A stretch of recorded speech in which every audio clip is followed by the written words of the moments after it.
And welcome back to another edition of AP Statistics. Today we are moving on to our next section. We are building on scatter plots, and we're building on to looking at relationships between two quantitative variables. And in order to continue our two variable analysis, today we're going to be looking at linear regression, or least squares regression. Now, we're going to work through a couple of examples today, but the one example that we're going to be doing together is going to require you to have this data in your calculator. So please go ahead, pause the video, and put this data into the calculator, very much like I did here. Here's my calculator. If I go into stat and go to edit, you will see that I have list 1 and list 2. So go ahead and input this into the calculator. Now that you have inputted this data into your calculator, let's talk about what the data represents so that we can use the context to build our answers for the day.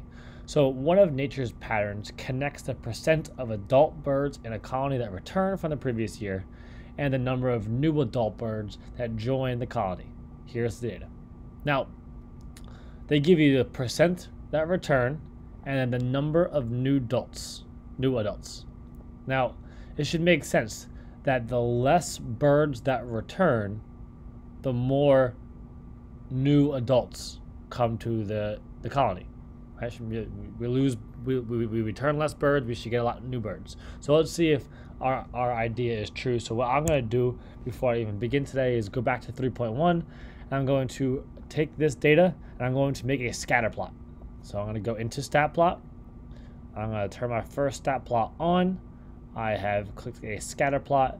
My X list, which is the explanatory variable, is the percent of birds that return, and that is going to explain my response variable, which is the number of new adults that come to the colony. And when I hit zoom 9, which is zoom stats, I get this scatter plot. Okay, now again, when we're looking at scatter plots, we describe them using FODs: form, outliers, direction, and strength. So let's start with form. I would say it looks fairly linear. It has a negative association. That's direction. Outliers, there could be maybe this point right here might be an outlier. I don't know if there's any official outliers per se, but it's not super strong. Just by looking at it. Of course, we can find correlation, which we'll do later today. But just looking at the scatter plot, I would say it's negative. It's fairly linear. It's not super strong. And maybe there's an outlier, but I think it's just not strong data, or not a strong relationship. So we're going to be using this data today to work through our regression analysis. So make sure you keep this data in your calculator. Okay. Now, what we're going to do is we're going to put a regression line to our data. A regression line you have done in the past. Back in 8th grade, when you were back in middle school, you used to draw lines of best fit, right? That's technically a regression line. A regression line just summarizes the relationship between the two variables. Only in the settings, though, where one of the variables helps explain the other. Okay, that's why it's called an explanatory variable and a response variable. So here, the picture to my right has the x-axis as miles driven, and the y-axis is the price in dollars. Now, this is data that talks about a Ford F-150 and how much they cost. And it makes sense that the more miles you drive, the less the car is worth, right? So a regression line is a line that describes how a response variable y changes as an explanatory variable x changes. So this regression line that we drew here, this blue line, is supposed to explain how the price changes as the miles change. So as miles increase, my price decreases, which should make a lot of sense. Okay. When we interpret a regression line, now, just like a density curve is a model of the histogram, a regression line is a model for the data. Okay? The equation of the regression line just gives a compact mathematical description of what this model tells us about the relationship. Okay? It just helps us get a better idea of how X and Y are related. So when we have a regression line, we use the notation Y hat. Okay, Y hat is Y with an actual hat over it, and that is the predicted Y value, because this regression line tells you the predicted response for every X value. Okay, so for every explanatory value, it gives you a predicted response.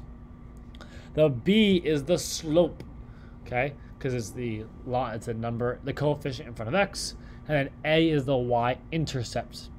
The formula sheet that we use for this class also has B as the slope and A as the y-intercept, which is why in our last section we use the form A plus BX, because all of our formulas use A plus BX. We do not want to use AX plus B because then all of our formula sheets would have the wrong variable label. Okay. So here's back to our example of the Ford F-150 and how much a Ford F-150 is worth based off of the number of miles that were driven. Now, when we talk about a regression line, we always put the regression line in context. So what you'll see is that instead of using the label Y hat, they use price hat, because I can look at this and I know exactly what this is. This is the predicted price, because the hat means predicted and then the price. And instead of using X, they use miles driven. That's because my explanatory variable is miles driven and my response variable is price. So it's predicted price equals 38,257 minus 0.1629 times miles driven. Okay, that's putting it in context, and that's how we always interpret our regression lines. Now, I want to identify the slope and the y-intercepts of the regression line. So, looking at this, the slope is the coefficient in front of the variable, which is the miles driven. So our coefficient is negative 0.1629.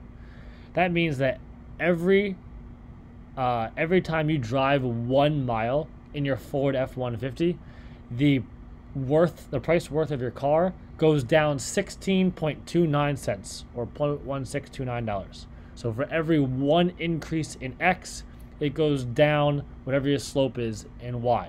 So again, that's for every 1 mile driven, your price of the car goes down about 16 cents. That's the slope.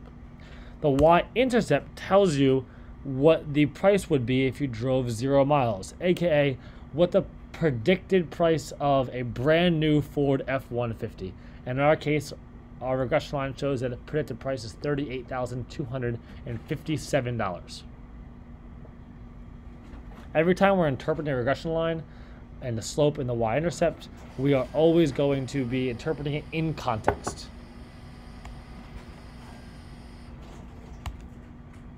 So I want to do this now with our bird data. So let's go back to our calculators, and I'll go back to mine.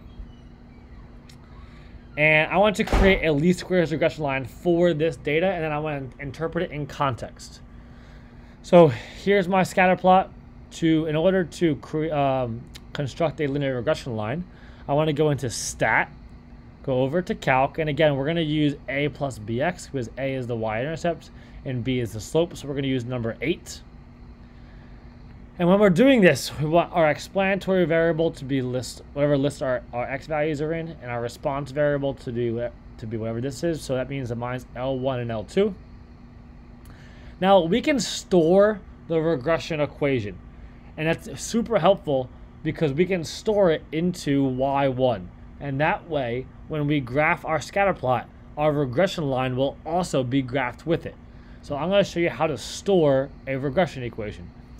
If you go into vars, which is right here, hit vars, and then you want to go over to y vars because you want y1, and then you hit function, and now you have the option of hitting y1. So we want to store our equation into y1, and then we hit calculate, and here we now have our regression equation.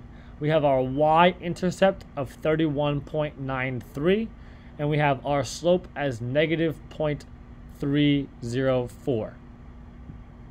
Okay, so if we were to write this equation in context, let's go ahead and do that. So I'll pull these two up right now. Okay, so our response variable was number of new birds, number of new adults. So I would have new adults and a big hat over it, right? Because it's predicted number of new adults equals 31.93 minus 0.304 times the percent return. And that would be my regression line in context, y-intercept and slope. Now, what do these values mean? Well, the y-intercept is what is the predicted y value when the x value is 0. So 31.93 is the predicted number of new adults that would come to the colony if 0% of the birds returned. The slope is negative 0.304. So that means for every increase in x, my y values decrease by 0.304. So for every increase in 1% return, the number of new adults that come to the colony decreases by 0.304. And that's interpreting my slope and y-intercept of my birds.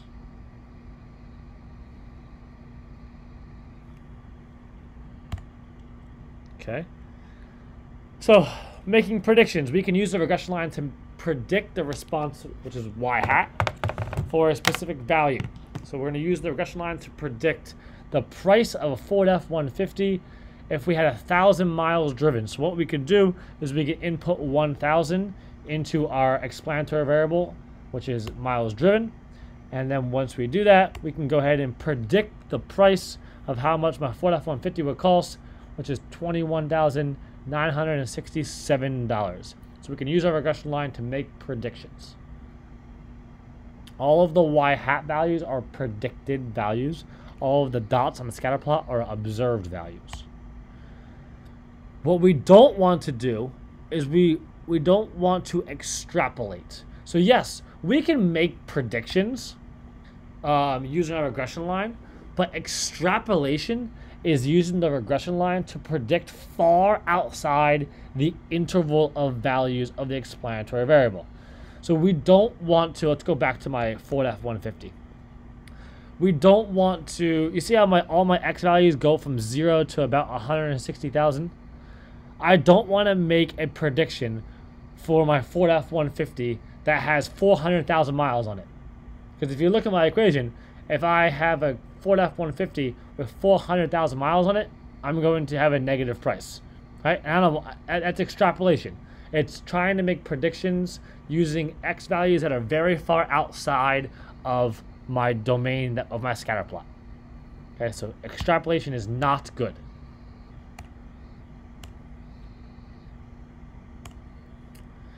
Residuals. In most cases, obviously, no line will pass exactly through all the points in a scatter plot. A good regression line makes the vertical distances of the points to the line as small as possible.